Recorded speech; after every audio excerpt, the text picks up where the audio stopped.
السلام علیکم ورحمۃ اللہ وبرکاتہ۔ پچھلے ویڈیو میں ہم لوگوں نے دیکھا کہ ابراہیم علیہ السلام کو سمجھ آ گیا کہ اللہ ان سے کس چیز کی قربانی چاہتا ہے۔ تو آگے کا واقعہ سنتے ہیں۔ اگلے دن صبح اٹھ کر ابراہیم علیہ السلام اپنی بیوی حاجرہ کو کہنے لگے کہ ہمارے بیٹے کو اچھے سے نہلا دھلا کر تیار کر دیجیے۔ بیوی حاجرہ نے اچھے سے نہلا دھلا کر خوشبو لگا کر نئے کپڑے پہنا کر تیار کر دیے، اور ابراہیم علیہ السلام اپنے بیٹے کو لے کر پہاڑ کی طرف چل دیے۔ ابراہیم علیہ السلام نے یہ تکلیف بھرا فیصلہ کر لیا تھا، پر شیطان کو کیسے منظور کہ کوئی اللہ کی اطاعت کرے، تو وہ بھی اپنے کام پر لگ گیا۔ تو وہ سیدھے ایک بزرگ کی شکل لے کر بیوی حاجرہ کے پاس جا کر پہنچا اور کہنے لگا کہ ابراہیم تمہارے بیٹے کو کسی دعوت میں نہیں بلکہ اللہ کی راہ میں قربان کرنے کے لیے لے جا رہا ہے۔ یہ بات سن کر حضرت حاجرہ تو بہت حیران ہوئی اور کہنے لگی کہ اگر یہ اللہ کا حکم ہے تو یہ ہماری خوش قسمتی ہے۔ ایک کیا اسماعیل جیسے 1000 بیٹے بھی اللہ کی راہ میں قربان۔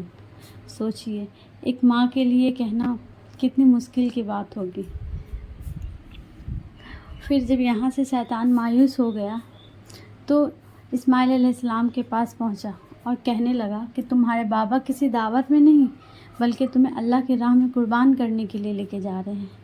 سنیے ایک چھوٹے بچے نے کیا جواب دیا۔ اسماعیل علیہ السلام نے جواب دیا کہ اگر یہ اللہ کا حکم ہے تو مجھے یہ منظور ہے، اور اللہ کی راہ میں قربان ہو جاؤں یہ میری خوش قسمتی ہے۔ اور یہاں سے بھی شیطان مایوس ہوا تو ابراہیم علیہ السلام کے پاس پہنچا اور کہنے لگا کہ تم سوچو اگر تم اپنے بیٹے کو قربان کر دو گے، اللہ نے یہ قربانی بھی قبول نہ کی جیسے تم نے پچھلی بار سب کچھ دیا قربان ہو گئے، تو تمہارے بڑھاپے کا سہارا کون بنے گا؟